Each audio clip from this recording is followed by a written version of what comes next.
अस्सलाम वालेकुम class. So viewers, इस लेक्चर में हम देखेंगे फायरबेस के बारे में। बच्चों, फायरबेस एक अगर आप फायरबेस प्रोजेक्ट बनाना चाहते हैं तो आपने जो है यहाँ पे सबसे पहले जो है वो फायरबेस कंसोल पे जाना। तो इसके लिए आप गूगल में जाके टाइप करें firebase.google.com। आप वैसे भी अगर जो है वो फायरबेस कंसोल भी सर्च कर सकते हैं, तो आप लिखें फायरबेस कंसोल, तो आपको सबसे ऊपर जो है वो console.firebase.google.com जो है वेबसाइट नज़र आएगी। आप इस वेबसाइट पे चले जाएं, ठीक है। और यहाँ पे मेक श्योर कि आपने जो है वो अपने किसी गूगल अकाउंट के साथ जो है वो लॉगिन कर लेना है। एक गूगल अकाउंट के साथ आई थिंक ये 6 प्रोजेक्ट्स आपको अलाउ करेगा। मैं यहाँ पे अगर आप देखें तो अपने इस अकाउंट के साथ जो है वो मैं लॉगिन हो जाता हूँ। तो यहाँ पे मेरे पास जो है वो भी 3 प्रोजेक्ट्स हैं। मैं 4 प्रोजेक्ट्स अभी और क्रिएट कर सकता हूँ। उसके बाद ये पेड है। बहरहाल एक प्रोजेक्ट के अंदर भी आप मल्टीपल ऐप्स जो हैं वो बना सकते हैं, ठीक है। यहाँ पे मैं सबसे पहले जो है वो ऐड प्रोजेक्ट पे जाऊँगा, ठीक है। और ऐड प्रोजेक्ट के बाद यहाँ पे आप अपने प्रोजेक्ट का कोई भी नाम जो है वो रख लेंगे, ठीक है। फॉर एग्ज़ाम्पल मैं कहता हूँ जी, मेरी एप्लीकेशन का नाम है online, for example online application. ये मैंने अपनी एप्लीकेशन का नाम रख लिया, ठीक है। उसके बाद हम कंटिन्यू के ऊपर क्लिक करेंगे और उसके बाद जो है वो enable Google analytics for this project. इसको आप अनेबल रहने दें, ठीक है। इसका वैसे आपके साथ कोई लिंक नहीं है। उसके बाद ये अकाउंट कह रहा है कि जी अकाउंट सेलेक्ट करें, तो मैं कहता हूँ डिफ़ॉल्ट अकाउंट फॉर फायरबेस, कि जिस अकाउंट के साथ मैं अभी लॉगिन हूँ मेरा यही वाला मैंने यूज़ करना है। क्रिएट प्रोजेक्ट पे चले जाएँ, ठीक है। और मीनवाइल आप जो है वो एंड्रॉयड स्टूडियो अपना ओपन करें और इसके ऊपर आप एक नया प्रोजेक्ट जो है वो क्रिएट कर लें, ठीक है। यहाँ पे मैं कैंपटी एक्टिविटी वाला प्रोजेक्ट सेलेक्ट कर रहा हूँ। इसका नाम जो मर्ज़ी रख लें, ज़रूरी नहीं है दोनों जगहों पे आपने सेम नाम रखना है। बहरहाल मैं यहाँ पे भी जो है वो इसका नाम एक जो है वो ऑनलाइन एप्लीकेशन ही रख रहा हूँ। तो बहरहाल ये कोई कन्वेंशन नहीं है या कोई रूल नहीं है कि आपने सेम नाम ही रखना है, ठीक है। यहाँ पे पैकेज का नेम आ जाएगा और ये लोकेशन आ जाएगी और ये लैंग्वेज आ जाएगी और ये मिनिमम एस टी की आ जाएगी। एनीवेज आप यहाँ पे फिनिश के ऊपर क्लिक कर दें और थोड़ा वेट करें ताकि आपका प्रोजेक्ट जो है वो सक्सेसफुली बिल्ड हो जाए, एक दफ़ा कंपाइल हो जाए, ठीक है। यहाँ पे अगर आप देखें तो ये अभी ग्रेडल बिल्ड हो रहा है इसका, ठीक है। बेसिकली प्रोजेक्ट आपका बिल्ड हो रहा है, तो आपने थोड़ा वेट करना है। और यहाँ पे अगर आप देखें ऑनलाइन वाले में तो कहता है ऑनलाइन एप्लीकेशन जो है वो आपका प्रोजेक्ट रेडी है। अगर आप यहाँ पे क्लिक करें, ओके करें आप, तो ये आपके पास जो है वो एक इंटरफेस आ रहा है। यहाँ पे आप इसके अंदर कोई भी एप्लीकेशन ऐड कर सकते हैं, ठीक है। तो बच्चों, फायरबेस आपको जो है वो iOS एप्लीकेशन या वेब एप्लीकेशन या यूनिटी गेम या फिर एंड्रॉयड एप्लीकेशन, चारों प्लेटफॉर्म्स के ऊपर काम करने की जो फैसिलिटी प्रोवाइड करता है। तो हम ज़ाहिर है एंड्रॉयड के ऊपर काम करें तो हम लोग यहाँ पे एंड्रॉयड सेलेक्ट करेंगे। ये हमसे पूछ रहा है कि अपनी एप्लीकेशन का पैकेज नेम बताएं। बच्चों, ये आपने कभी भी जो है अंदाजे से या ऑप्शनली कुछ भी नहीं रखना। ये वाकई आपने जो आपकी एप्लीकेशन का जो पैकेज नेम है आपने वही वाला रखना है, ठीक है। यहाँ पे आपको पता है कि हमने एक अभी अभी रिसेंटली एक एप्लीकेशन बनाई है, अभी वैसे ही इसका ग्रेडल बिल्ड हो रहा है। बहरहाल आई नो, मुझे आइडिया है कि इसका जो पैकेज नेम होगा डेफिनेटली इस तरह से बना होगा, con.example.online एप्लीकेशन, ठीक है। यहाँ पे इसके बाद मुझे निक नेम का कहा जा रहा है कि जी आपको निक नेम देना चाहें तो ऑप्शनली दे सकते हैं। उसके बाद ये कुछ सर्टिफिकेट्स हैं, SHS सर्टिफिकेट, ये भी ऑप्शनल हैं। ये सामने लिखा हुआ ऑप्शनल एंड ऑप्शनल, तो आप इनको स्किप कर दें। रजिस्टर ऐप की तरफ चलते हैं कि हम अपनी एप्लीकेशन को जो है वो रजिस्टर करना चाह रहे हैं, ठीक है। उसके बाद बच्चों, ये इसने जो है वो इस पैकेज नेम ज़ाहिर एप्लीकेशन ने सिंक करना है इस रियल टाइम डेटाबेस के साथ, तो उसने कुछ जो है वो सिंक करने के लिए कुछ स्क्रिप्ट लिख ली है और वो जेसॉन जावा स्क्रिप्ट ऑब्जेक्ट नोटेशन में लिखा है इसने। तो ये फ़ाइल आपने यहाँ से डाउनलोड कर लेनी है, ठीक है। ये कुछ किलोबाइट्स की जो है ये फ़ाइल है, कुछ बाइट्स की है, आपने डाउनलोड कर लेनी है। और यहाँ पे देखें इसका नाम वैसे था गूगल माइनस सर्विसेज, इसको हाइफन बोलते हैं, google-services.json, लेकिन ये फ़ाइल मेरे पास पहले भी शायद डाउनलोडेड है तो इसलिए वो इसने थोड़ा सा उसको रीनेम कर दिया, ठीक है। बट मेक श्योर आपने इसको जब जहाँ पे इसको कॉपी करके रखना है, ठीक है, तो वहाँ पे आपने इसको इसी नाम से रखना है, गूगल और हाइफन services.json। बच्चों, ये सारे का सारा जो है वो आप लोग खुद भी पढ़ सकते हैं। Switch to project view in Android Studio, वो कह रहा है अपने एंड्रॉयड स्टूडियो में जाएं और यहाँ से जो है वो प्रोजेक्ट व्यू में चले जाएं। बाय डिफ़ॉल्ट हम एंड्रॉयड व्यू में होते हैं, प्रोजेक्ट व्यू में जाएं और उसके बाद वो कहता है जी आप अपने ऐप वाली डायरेक्टरी में चले जाएं और इस ऐप वाली डायरेक्टरी में जाके आप इसको पेस्ट कर दें। यहाँ पे राइट क्लिक करें और पेस्ट के ऊपर क्लिक करें और यहाँ पे देखें इसका जो जब यहाँ पे सेव करने लगा हूँ तो मैं इसका नाम जो है वो google-services.json रख रहा हूँ। अगर आपने पहले कभी ये फ़ाइल डाउनलोड नहीं की तो ज़ाहिर आपका नाम आएगा, डाउनलोड ही इसी नाम से होगी। इस चीज़ का काइंडली ख्याल रखिएगा कि इसके नाम में कोई और चीज़ ना आए। और उसके बाद ये रिफैक्टर के ऊपर क्लिक कर दें, ठीक है। ये कुछ आपकी एप्लीकेशन से रेलेवेंट उसने जो है वो कुछ इसको आईडीज़ असाइन कर दी हैं और इसी स्क्रिप्ट की मदद से आपका जो एप्लीकेशन है वो सिंक करेगी एक्चुअली उस रियल टाइम डेटाबेस के साथ। बहरहाल इसके बाद आप बच्चों वापस जो है वो एंड्रॉयड व्यू में आ जाएँ, ठीक है। ओके, यहाँ पे आप वैसे इसको फॉलो करते जाएं अगर, तो आप बड़ी आसानी से जो है वो क्रिएट कर सकते हैं। ये अगर आप राइट साइड पे देखें तो उसने आपको बताया भी हुआ कि आप इस तरह से जो है वो प्रोजेक्ट व्यू में जाना और यहाँ से ऐप वाले फोल्डर में जाके यहाँ पे आपने इस फाइल को रखना है। तो अगर हम यहाँ पे जाके हम खुद भी देखें, ये हमारा प्रोजेक्ट व्यू है, तो आप देखें ये Google minus services dot JSON file इधर पड़ी हुई है, ठीक है। सो इसका मतलब यहाँ तक हमने कंप्लीट कर लिया। उसके बाद आप नेक्स्ट के ऊपर क्लिक करेंगे। अब वो बच्चों आपको कह रहा है कि आपने जो है वो प्रोजेक्ट लेवल बिल्ड और ग्रेडल फाइल में जाना है और वहाँ पे आपने ये कुछ डिपेंडेंसीज ऐड करनी है। सो सबसे पहले जो है वो हमें ये डिपेंडेंसी ऐड करनी है, क्लास पाथ, ठीक है। तो यहाँ पे हम इसको कॉपी कर लेंगे, यहाँ पे क्लिक करके आप सिलेक्ट करके भी कॉपी कर सकते हैं। हम वापस एंड्रॉयड में चलेंगे और यहाँ से अगर आप क्लिक करें ग्रेडल स्क्रिप्ट के ऊपर, तो आपको सबसे टॉप पे जो है वो प्रोजेक्ट लेवल बिल्ड और ग्रेडल फाइल मिलेगी और ये आपको मॉड्यूल लेवल बिल्ड और ग्रेडल फाइल मिलेगी। तो हम यहाँ पे आएंगे और ये डिपेंडेंसीज़ में ऑलरेडी कुछ लिखा हुआ है, आप इससे नीचे एक लाइन में जो है वो अपनी डिपेंडेंसी ऐड करते हैं। अब देखें जैसे आपने डिपेंडेंसी ऐड की है, आपको सिंक करने का कहा जा रहा है कि इस प्रोजेक्ट को दोबारा से सिंक करें, मींस इसको ग्रेडल के साथ दोबारा से बिल्ड करें, इन शॉर्टर टर्म्स आप कह सकते हैं दोबारा से इसको कंपाइल करें। बहरहाल बच्चों हमें कुछ और डिपेंडेंसीज भी अभी ऐड करनी है, सो हम एक ही दफ़ा जो है वो सारी ऐड करने के बाद करेंगे। उसके बाद बच्चों यहाँ से वो जावा या कॉटलिन, आप जिस लैंग्वेज पे भी काम कर रहे हैं, हम क्योंकि कॉटलिन पे काम कर रहे हैं, सो हम यहाँ पे कॉटलिन सेलेक्ट करेंगे और ये कुछ डिपेंडेंसीज़ हैं, ये देखिए कुछ प्लगइन्स हैं जिनको हमने अप्लाई करना है, ये और ये उसके बाद ये दो डिपेंडेंसीज़ हैं जिनको हमने ऐड करना है। सो ये वाली जो है जो प्लगइन है ये ऑलरेडी हर एप्लीकेशन में अप्लाई हुआ होता है, लेकिन जो ये वाला प्लगइन है ये हमें करना पड़ेगा, ठीक है। सो हम यहाँ पे इसको कॉपी कर लेंगे और ये अगर आप देखें तो वो कह रहा है प्रोजेक्ट लेवल जो बिल्ड और ग्रेडल फाइल है इसमें जाके आप करेंगे। सो हम आते हैं, ये हमारे पास दूसरी आ गई फाइल यानी प्रोजेक्ट लेवल, यहाँ पे क्लिक करेंगे और हम पेस्ट करेंगे। बट बच्चों एक चीज़ का यहाँ पे एक चीज़ को आपने मेक श्योर करना है, मेरे पास जो लेटेस्ट एंड्रॉयड स्टूडियो है इसमें ये अप्लाई प्लगइन जो है वो नहीं चलता, ये ग्रेडल इसको सपोर्ट नहीं करता, बल्कि यहाँ पे आईडी लिखा जाना चाहिए, ठीक है। सो अगर आपके पास जो है वो कोई पुराना 4.0 जैसे कोई ओल्डर वर्जन है तो आप हमेशा अप्लाई प्लगइन ही लिखेंगे। आप जब अपनी इस फाइल को ओपन करेंगे तो ऑलरेडी आपके पास यहाँ पे भी अप्लाई प्लगइन ही लिखा होगा, तो आपने इसको चेंज नहीं करना, ठीक है। लेकिन 4.1 में जो इसके साथ अभी जो करंट ग्रेडल का वर्जन है उसकी कन्वेंशन ये है कि यहाँ पे आईडी लिखा जाए, ठीक है। आप देखें com.android.application इसके साथ आईडी लिखा हुआ है, लेकिन अगर आप यहाँ पे जाएं तो यहाँ पे com.android.application के साथ अप्लाई प्लगइन लिखा हुआ है, ठीक है। एक्चुअली ये थोड़ा सा इससे पुराना है, तो बहरहाल आपने इसके अकॉर्डिंगली इसको चेंज कर लेना। सो अगर आपके उधर अप्लाई प्लगइन लिखा तो आप ऐसे रहने दें, अगर आपके उधर आईडी लिखा हो प्रोजेक्ट में तो आप भी इसको आईडी कर लें। उसके बाद बच्चों ये डिपेंडेंसी वाले ब्लॉक में जाके आपने इस डिपेंडेंसीज़ को सबसे पहले ऐड करना है, तो ये सबसे नीचे जाएंगे तो आपको यहाँ पर डिपेंडेंसी वाला ब्लॉक मिलेगा और इसी तरह से एक और अभी डिपेंडेंसी भी है, तो आपने इसको भी यहाँ पे सेव कर लेना है और आपने यहाँ पे इसको ऐड कर देना है। बच्चों ये हमने कुछ डिपेंडेंसीज ऐड कर दी, इसके बाद हम सिंपली सिंक कर देंगे। तो आप देखें आपका प्रोजेक्ट कुछ ही लम्हों में दोबारा से बिल्ड हो जाएगा, सिंक हो जाएगा ग्रेडल के साथ। बच्चों एक चीज़ मैं यहाँ पे आपको बताता चलूँ, अगर आप ये पहली दफ़ा कर रहे हैं इन लाइब्रेरीज़ के साथ, इन डिपेंडेंसीज़ के साथ आप फर्स्ट टाइम काम कर रहे हैं, तो आपकी ये डिपेंडेंसीज़ डाउनलोड भी होंगी। आल्दो ये कुछ किलोबाइट्स की हैं, विद इन 1 to 2 मिनट ये डाउनलोड हो जाएंगी। सो बहरहाल आपको कुछ मज़ीद फर्दर वेट करना पड़ सकता है अगर आप फर्स्ट टाइम ये काम कर रहे हैं। उसके बाद वो कह रहे हैं नेक्स्ट के ऊपर क्लिक करें, हम नेक्स्ट के ऊपर क्लिक कर देंगे। देन उसके बाद कह रहा है कंटिन्यू टू कंसोल, तो ये कंटिन्यू टू कंसोल पे क्लिक करने के बाद हम यहाँ पे आ जाएंगे।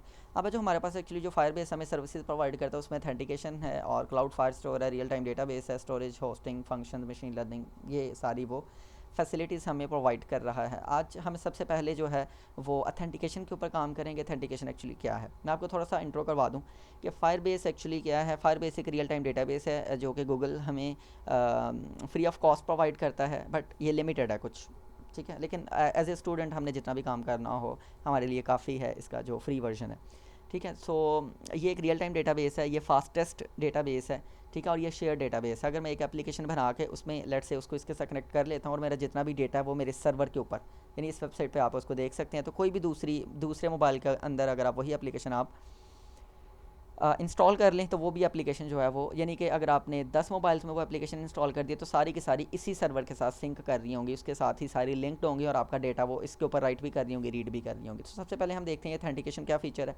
इसमें। बच्चों आप बेसिकली जो है वो किसी भी यूज़र को ऑथेंटिकेट कर सकते हैं, उसका अगर आपने अकाउंट क्रिएट करना है तो आप यहाँ पे उसका अकाउंट क्रिएट कर सकते हैं, ठीक है।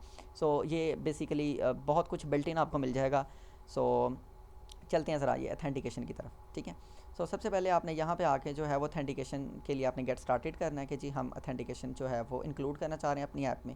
यहाँ पे जो आपके पास जो है वो कुछ वो बता रहा है कि आप बताएं किस तरह से ऑथेंटिकेट करना चाह रहे हैं अपने यूज़र को, कि आप अपना ईमेल पासवर्ड इंट्रोड्यूस करवाना चाहते हैं या आप फ़ोन नंबर से जो है वो उसको ऑथेंटिकेट करना चाह रहे हैं। आपने देखा होगा अक्सर आजकल जो एप्लीकेशंस हैं लाइक OLX है, जब भी आप उसके ऊपर साइन अप करते हैं तो वो आपका फ़ोन नंबर जब आपसे रिक्वायर करता है तो इस चीज़ को ऑथेंटिकेट करने के लिए, वेरीफाई करने के लिए कि आप अपना ही फ़ोन नंबर जो है वो एंटर कर रहे हैं, तो आपके नंबर पे फ़ौरन से एक OTP यानी वन टाइम पासवर्ड जाता है और वो आप अगर वेरीफाई करें तो फिर आपका अकाउंट क्रिएट होता है। तो आप ये वाला भी कर सकते हैं। आप अगर आप चाहते हैं कि वही यूज़र जो है वो मेरी एप्लीकेशन के ऊपर साइन अप कर सकें जिनके पास कोई गूगल अकाउंट है, तो आप जो है वो गूगल अकाउंट के साथ भी उसको जो है वो ऑथेंटिकेट कर सकते हैं। सो आपने जिस के साथ करना है ना, तो आप उन सबको इनेबल कर लें। तो फ़िलहाल मैं जो है वो अपने ईमेल और पासवर्ड के साथ करना चाह रहा हूँ, तो यहाँ पे मैं इसको इनेबल कर देता हूँ। ये मेल लिंक है, ये वैसे डिस्करेज किया जाता है, इससे ज़्यादा वो सिक्योरिटी पॉइंट ऑफ व्यू से थोड़ा सा रिस्की है, तो बहरहाल मैं इसको नहीं कर रहा। आप करना चाहें तो कर लें, ऐसा कोई मसला भी नहीं है। इसको इनेबल कर दें, सेव कर दें। इसका मतलब अब जो मेरी ऑथेंटिकेशन जो मेथड है वो मैंने ईमेल और पासवर्ड रख लिया है, ठीक है। अब अगर मैं यहाँ पे यूज़र्स के ऊपर क्लिक करूँ तो कोई यूज़र नहीं है अभी, सारा मेरी एप्लीकेशन के ऊपर कोई यूज़र अभी है ही नहीं है। अब बच्चों इसका जो है वो जितनी भी डॉक्यूमेंटेशन है बहुत ही आसान है। तो ये आप देखने के लिए कि मैं कैसे किसी यूज़र को ऑथेंटिकेट कर सकता हूँ, तो सब आप यहाँ पे गो टू डॉक्स और यहाँ पे इसको नए एक टैब में ओपन कर लें और यहाँ पे get starter for iOS, get starter for C++, web and फ्ला। तो यहाँ पे हमने क्योंकि एंड्रॉयड के ऊपर काम कर रहे हैं तो हम यहाँ पे करेंगे गेट स्टार्टेड फॉर एंड्रॉयड। और यहाँ पे देखें, यहाँ पे सारी चीज़ें आ रही हैं कि आपने किस चीज़ की डॉक्यूमेंटेशन चाहिए। आपको ऑथेंटिकेशन की चाहिए, लाइक ये ऑथेंटिकेशन है real time database, cloud Firestore फ्ला। तो हम ऑथेंटिकेशन पे जाते हैं और यहाँ पे हम कहते हैं जी हमें ये इंट्रोडक्शन है इसका कि ये क्या है, तो वो बातें मैंने कुछ आपको बता दी, आप पढ़ लें इसको। और मैं कह रहा हूँ जी sign in with pre build UI के, जो प्री बिल्ड यानी पहले से बनी बनाई UI को यूज़ करना चाह रहे हैं या आप अपना सारा कुछ करना चाह रहे हैं। सो मैं actually get started with the Firebase SDK के ऊपर क्लिक करूँगा। सो इसके ये मुझे अगेन जो है वो कुछ डिपेंडेंसीज़ बताएगा कि, और अगर आप जावा पे काम करें तो आप यहाँ पे क्लिक करेंगे और अगर आप कोटलिन पे काम कर रहे हैं तो आप यहाँ पे क्लिक कर लेंगे। और ये बेसिकली इसकी एक डिपेंडेंसी है जिसको मुझे ऐड करना है बच्चों। इससे ऊपर ये फायरबेस बॉम हम ऑलरेडी कर चुके हैं, तो इसलिए दोबारा से करने की ज़रूरत नहीं है आपको। सो हम वापस अपने प्रोजेक्ट में चलेंगे और यहाँ पे इस डिपेंडेंसी को भी हम ऐड कर लेंगे। सो दोबारा से अपने प्रोजेक्ट को जो है वो सिंक कर लेंगे, तो हमारा प्रोजेक्ट जो है वो आप देखेंगे कुछ ही लम्हों में दोबारा से सिंक हो जाएगा। और ये इसकी indexing then and now it is ready.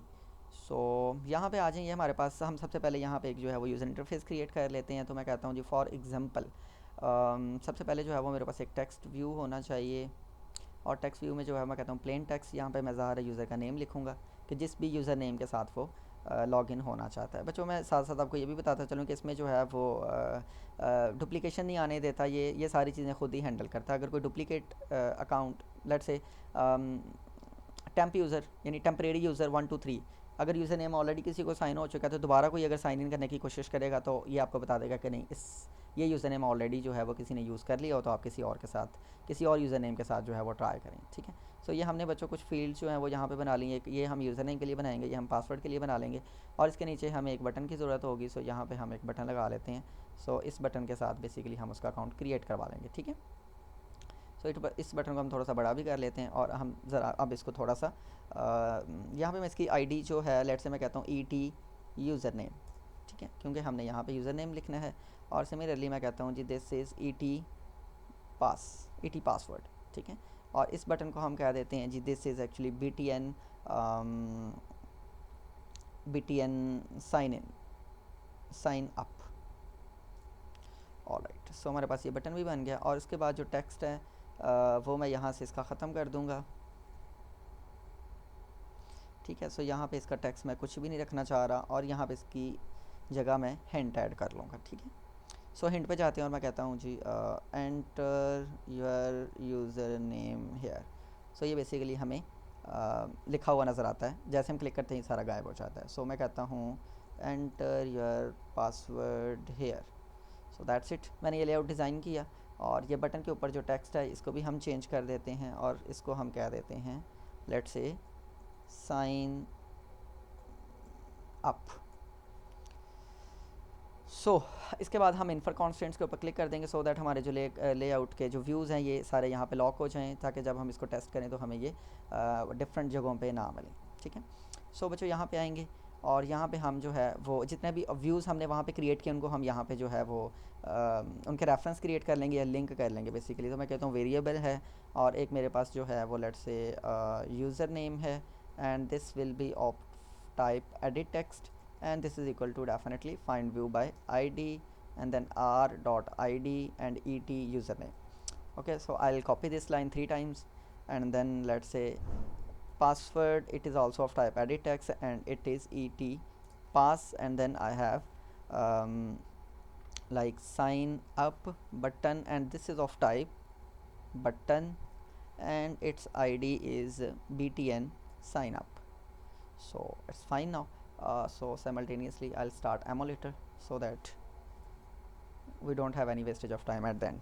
So now let's say मैं कहता हूँ कि जब भी जो है वो साइन अप के ऊपर क्लिक होता है तो सेट ऑन क्लिक लिस्टर, जब इसके ऊपर क्लिक होगा तो हमने जो है वो एक यूज़र को साइन अप करवाना है। ठीक है, आप बच्चों यहाँ पे जो है वो एक्सेप्शन हैंडलिंग करना चाहें जो भी कि जी लेट से ये एम्प्टी नहीं होना चाहिए, जो यूज़र नेम है ये एम्प्टी नहीं होना चाहिए, इस चीज़ को आप ज़ाहिर है वो इफ़ एल्स लगा के कंट्रोल कर सकते हैं। सो ये आप देख लीजिएगा। बहरहाल मैं ज्यूम कर रहा हूँ कि यूज़र जो है वो एक प्रॉपर यूज़र नेम और एक पासवर्ड एंटर कर रहा है। ठीक है, सो अब बच्चों हम देखते हैं कि हम यहाँ पे कौन सा कोड ऐसा लिख सकते हैं जिससे जो है वो एक यूज़र क्रिएट हो जाएगा। सो जो हम डॉक्यूमेंटेशन में आ गए थे यहाँ पे हमने जो डॉक्स पे गए थे तो हम यहाँ पे आएंगे और अगर आप देखें ये डिपेंडेंसी ऐड करने के बाद वो कह रहा है कि अगर आप कोटली में काम कर रहे हैं तो ये, अदरवाइज़ जावा में काम कर रहे हैं तो ऐसे। तो बेसिकली वो कह रहे हैं जी आप जो है वो एक फायर बेस ऑथ क्लास का एक ऑब्जेक्ट क्रिएट कर लें, उसका नाम वो ऑथ रख रहा है। ठीक है, सो उसके बाद वो कह रहा है जी कि उसके बाद आप जो है वो लिख लें auth is equal to Firebase dot auth, और उसके बाद जो है वो करंट यूज़र वैसे आप गेट करना चाहें तो then fine, otherwise no issue at all. So basically ये है auth dot create user with email and password. तो या इसको आप ईमेल पासवर्ड दे दें तो ऑटोमेटिकली आपका जो यूज़र है वो क्रिएट कर देगा अगर ये यूज़र नेम ऑलरेडी एग्जिस्ट नहीं कर रहा तो नहीं कर रहा है। सो अगर हम देखें तो बेसिकली हमें जो है वो फायर बेस ऑथ क्लास का एक ऑब्जेक्ट बनाना है। ठीक है, सो यहाँ पे जाएंगे और हम कहते हैं let say variable auth and this is of type Firebase auth. ठीक है, and this is equal to, हम इसको कैसे इंस्टेंशिएट करेंगे, कैसे इनिशलाइज़ करेंगे, तो वो कहते हैं फायर बेस डॉट ऑथ। ये जो ऑथ है इसको हम इस तरह से इनिशलाइज़ कर सकते हैं Firebase dot auth. So I will write Firebase dot auth. So इस तरह से हमने इसको इनिशलाइज़ कर लिया। अब सिंपली आपने क्या करना है, auth dot create user with email and password. So यहाँ पे हमें जो है वो ईमेल पासवर्ड भी यहाँ पे रीड कर लेना चाहिए। सो लेट से मैं कहता हूँ str ईमेल, या इसको हम यूज़र नेम भी कह सकते हैं। str user name is equal to actually user name dot text dot to string. So I'll copy this line and this is str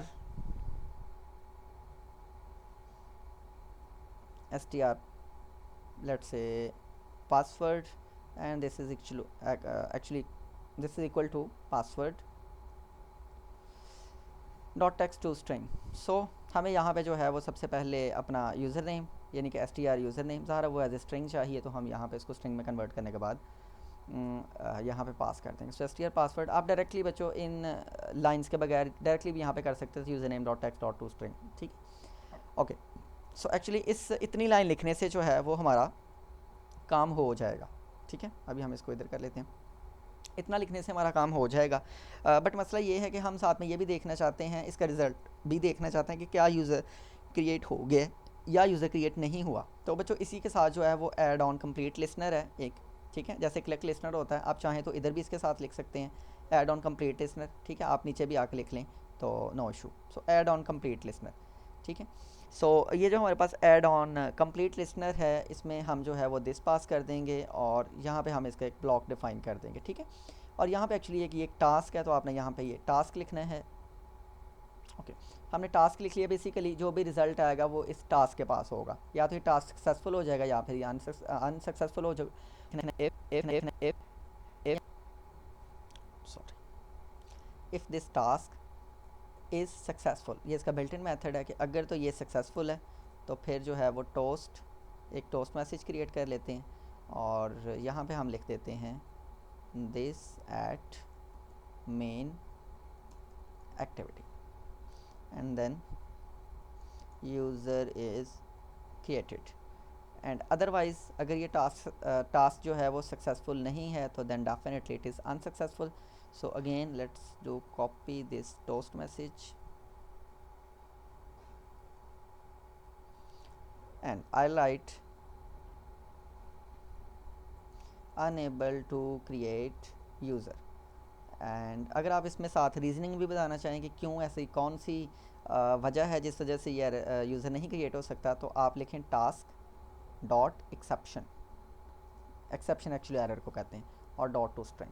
तो इसको स्ट्रिंग में कन्वर्ट कर लें तो एरर जो भी होगा वो साथ में यहाँ पे प्रिंट हो जाएगा.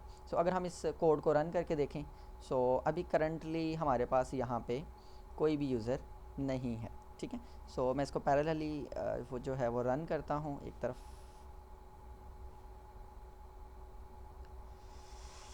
आपको कुछ देर वेट करना पड़ सकता है जब तक ये कंपाइल हो रहा है, और यहाँ से मैं एमुलेटर अपने सामने कर लूँगा.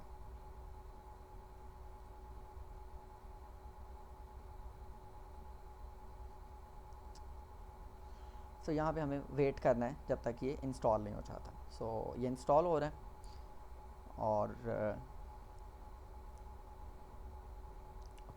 so this is interface in front of us. So I'll write, let's say Muhammad Azim at gmail.com. ठीक है, ये मेरा यूज़र नेम है. डोंट वरी, ज़रूरी नहीं है कि ईमेल एड्रेस होना चाहिए, कोई भी एक यूनिक सा यूज़र नेम हो सकता है. लेट्स से मोहम्मद अजीम 1 2 3 भी हो सकता है. ठीक है, पासवर्ड आप कुछ भी रख सकते हैं. फॉर एग्जांपल मैं 1 2 3 4 5 6 7 8 रख रहा हूँ और मैं यहाँ पे साइन अप के ऊपर क्लिक कर रहा हूँ. ठीक है. सो वो कह रहा है यूज़र इज़ क्रिएटेड. ठीक है. सो यहाँ पे हमें वैसे अभी नज़र नहीं आ रहा, तो हम यहाँ से इसको रीलोड करते हैं. इस इतने आप पूरे पेज को भी कर सकते हैं, इतने को भी कर सकते हैं. ठीक है. तो आप देखें हमें यहाँ पे ये बता रहा है कि एक यूज़र जो है वो क्रिएट हो चुका है. ठीक है. और उसका जो यूज़र नेम है वो ये है. ठीक है. और इसी तरह लेट से मैंने अगर कोई और एक यूज़र क्रिएट करना है, फॉर एग्जांपल मैं कहता हूँ अजीम Ali eight let's say 350 and password is same for example. So sign up करता हूँ तो अनएबल टू क्रिएट. सो कह रहा है कि unable to create the email address is badly formatted. So actually हमने ईमेल पासवर्ड कहा था, तो एक्चुअली ये ईमेल के फॉर्मेट में होना चाहिए. सो लेट्स से मैं इसको कहता हूँ @yahoo.com. ठीक है. एक्चुअली मैं पहले ये कहना चाह रहा था कि ये valid password valid email address ना भी हो तो नो इशू एट ऑल. ठीक है. बट ये इस फॉर्मेट में होना चाहिए. ठीक है. सो इसको आप साइन अप के ऊपर क्लिक करें तो ये यूज़र जो है वो क्रिएट हो जाएगा. तो आप यहाँ पे अगर आप इसको रीलोड करें तो आप देखें यहाँ पे ये azeemali@yahoo.com आ रहा है. अगर आप मैं दोबारा इसी को साइन अप करने की कोशिश करूँगा तो आप देखें कहेगा this email address is already in use. दोबारा क्लिक करूँ, this email address is already in use by another account. So इस तरह से जो है वो हम लोग जो है वो यूज़र अथेंटिकेट कर सकते हैं. सबसे पहले उसकी प्रोफाइल जो है वो बिल्ड कर सकते हैं.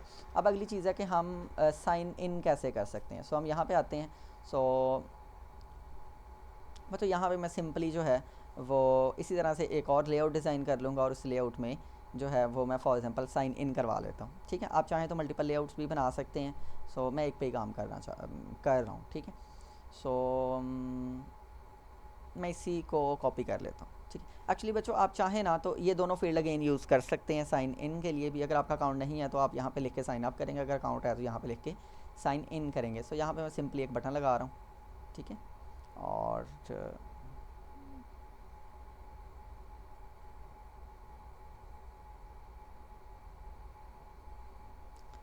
इस बटन को जो है वो मैं साइन इन के लिए यूज़ करूँगा.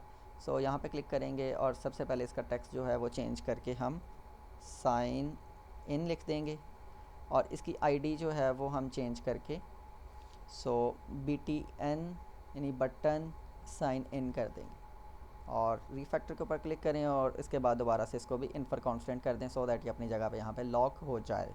और आप इसको इधर उधर करना चाहें नो प्रॉब्लम कर सकते हैं. और यहाँ पे जाएंगे और एक और जो है वो बटन क्रिएट कर लेंगे. सो इसी को मैंने कॉपी पेस्ट कर लिया. So sign in. ठीक है. and it is having id btn sign in. सो जैसे बच्चों साइन अप के ऊपर हमने एक क्लिक लिस्नर लगाया हुआ, इसी तरह से अब हम करेंगे जी sign in dot set on click listener and let's से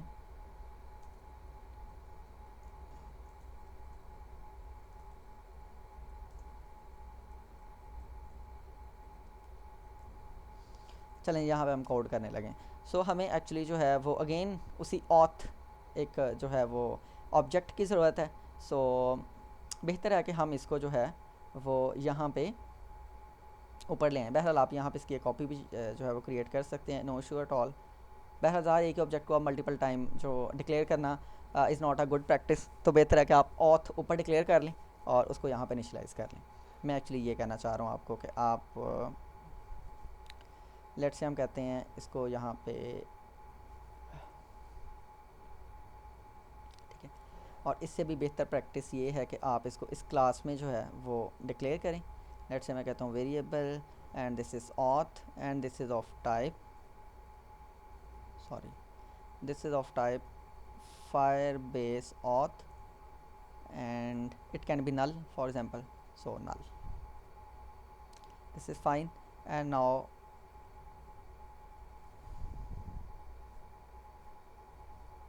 जैसे बच्चों हमारी एप्लीकेशन क्रिएट होगी तो हम इसको जो है वो इनिशियलाइज़ कर लेंगे, तो ये ऑथ हम अब कहीं भी यूज़ कर सकते हैं, ठीक है. सो अब हमें यहाँ पे भी इसको दोबारा से ज़रूरत नहीं है करने की. सो ये ऑथ यहाँ पे यूज़ हो सकता है. So smart cast to Firebase auth is impossible because what is this saying.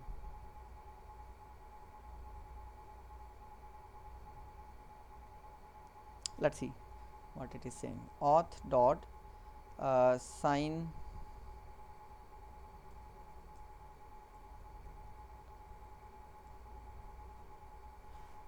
well, what is saying.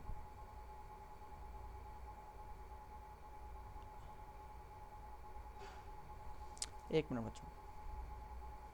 Late say मैं यहाँ पे लिखता हूँ variable and auth to this is of type firebase auth and this is equal to firebase dot auth. For example, let's do use this auth 2 dot so sign in user with email and password. So similarly जैसे हमने sign create user किया था, create user with email and password, अब हम करेंगे sign in with email and password. So यहाँ पे हम लिखेंगे यूज़र नेम, अब डायरेक्टली कर रहा हूँ, ठीक है. सो टेक्स्ट डॉट टू स्ट्रिंग और इसके नीचे बाद में हमने पासवर्ड देना है. सो हम कहते हैं जी password dot text dot to string और अगेन यहाँ पे जो है वो dot add on complete listener and यहाँ पे हम जो है वो दिस पास कर देंगे और यहाँ पे हम इसका ब्लॉक डिफाइन कर लेंगे. सो अगेन यहाँ पे लिखें टास्क, ठीक है. And if this task is successful it means that we have successfully log in. So आप कर दें जी एक नया टॉस्ट क्रिएट कर लेते हैं और this eight main activity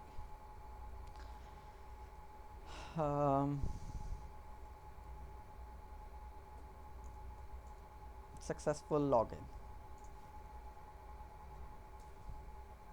Else let's do copy this toast message and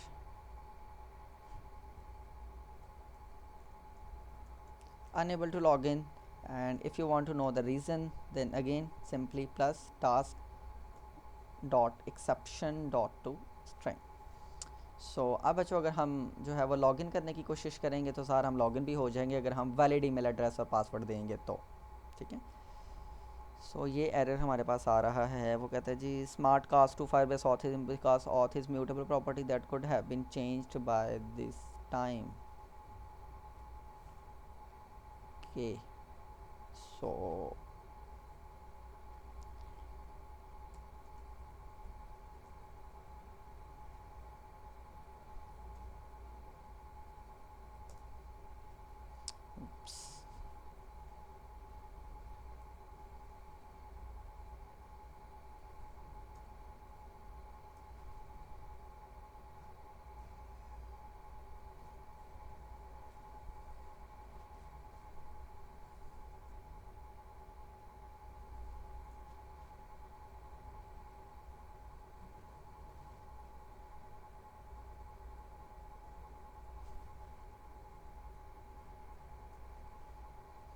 it's fine now.